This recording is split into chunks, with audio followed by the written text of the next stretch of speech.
What is up YouTube and welcome back to the channel, and today we are on another episode of Dota. But we aren't playing ranked, we are kind of testing out a few things with the new patch, and that is Puck.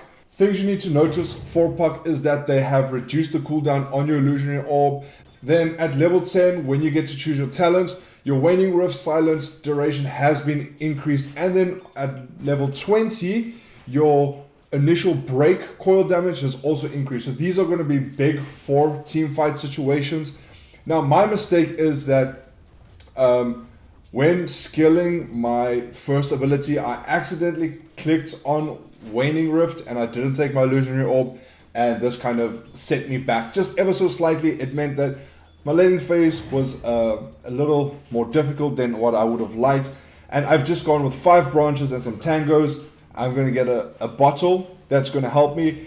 And then one of the items that I do want to try on Puck now is the upgraded Witchblade, which is called the Parasma. And over there you can see it gives you plus 45 intelligence, plus 40 attack speed, some armor, some mana regen, and it also gives you plus 300 projectile speed. Now this is going to add also some poison onto the person that you hit or the hero that you hit. For 4 seconds, and it also slows them for 25% of their movement speed. This is going to be a very good item on a lot of end heroes, namely maybe Quap, Queen of Pain, and also maybe Death Prophet. They could be quite good on these heroes. Now, I am trying to help my team as much as possible.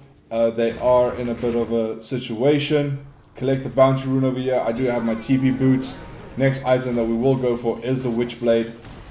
And the Wraith King had fallen, the Wind Ranger also fell here, and to me it didn't make sense how the bounty was able to have such a free game, because he ended up being our biggest issue in this game because of him rushing Ags, and it just made it kind of difficult to play, and I end up going down to the Void Spirit. He has a double damage, and he just uses all of these spells to kill me. The Pudge misses the hook. Don't understand it. Very close. So, I mean, Pudge players, what can you say? We are in a big team fight situation over here, but I want us to disengage. It doesn't look very favorable, especially with the Pudge still needing to respawn. They jump on me, and I end up going down yet again against this lineup. It's not a very fun lineup. I've almost got Witchblade, and we need to play to our timings. Dota is about timings, and for Puck, I felt like the strongest Puck is once Puck had got the Witchblade. Once I got my Witchblade, it felt like I was able to do a lot more within the team fights. It's also just something to note is that it is like my second game playing Puck, and I needed to learn. Like, in this game, I was busy learning more of the abilities and trying to perfect the casting of them. And that's just something that you learn. That's why I didn't want to play Puck in a rank game. Also, I've got some theories and some interesting builds that I want to try on some heroes before I hit up a rank game. If I find anything interesting, I'll definitely will make some videos about them. And the Parasma is one of the biggest ones. Like I said, this is a very decent, it's a very expensive item, but it's a very decent item. Now, something I could have done differently for this game is maybe gotten Treads instead, and then before Parasma actually going Blink Dagger. This would have increased my mobility quite a bit, helping me to engage and disengage from the team fights. But yeah, this is some things that you learn while you play Dota. And when you look at your replays, I like to watch them back and see how I could have done, what I could have done better, and just to understand the hero a little more and just improve on myself. Now, when we look at the Bounty Hunter, again being our biggest issue, he does have a 17k net worth lead, and our Pudge TP's top while we're trying to defend the tier 2s, and he does end up going down here. We're all top now. Our Wraith King has jumped in. He's gotten a few kills over here. And our Sand King jumps in with an amazing ulti, which ends up meaning that we can do some cleanup over here. and we secure a full team wipe. This is probably the biggest swing in our favor, and it allowed us to kind of open up our map and reclaim our map a little more, set up some vision. That's one thing again with these team fights and this disjointed gameplay. We kind of suffer in the vision department, so the support's not really putting up vision, or it does kind of hinder your game. And trying to do this effectively and get a good game is also it's difficult. It's difficult to achieve this.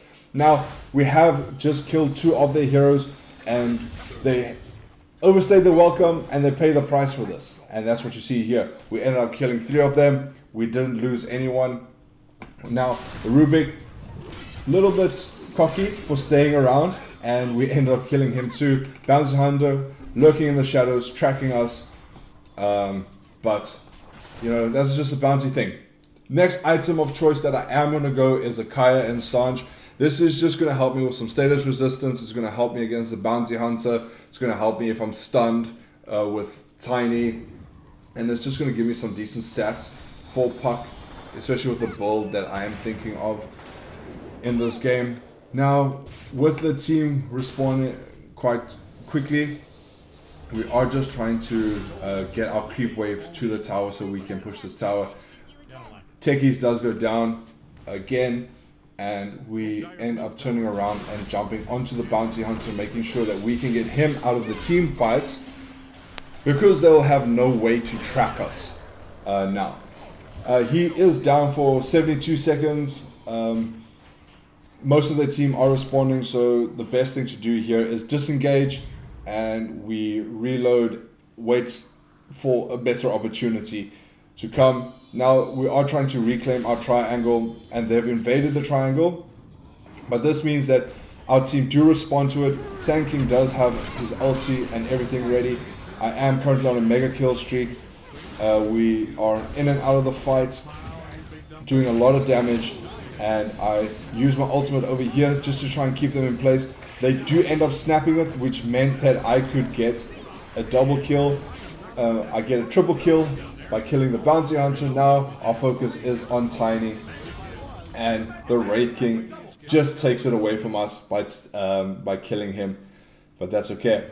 Now I go for a Linken's. Linken's is going to help for the Bounty Hunter trying to track me, the Rubik trying to steal my spells, which is a great item. It's good stats for Puck, or really any hero that is able to buy Linken's Sphere. It's good in the team fights.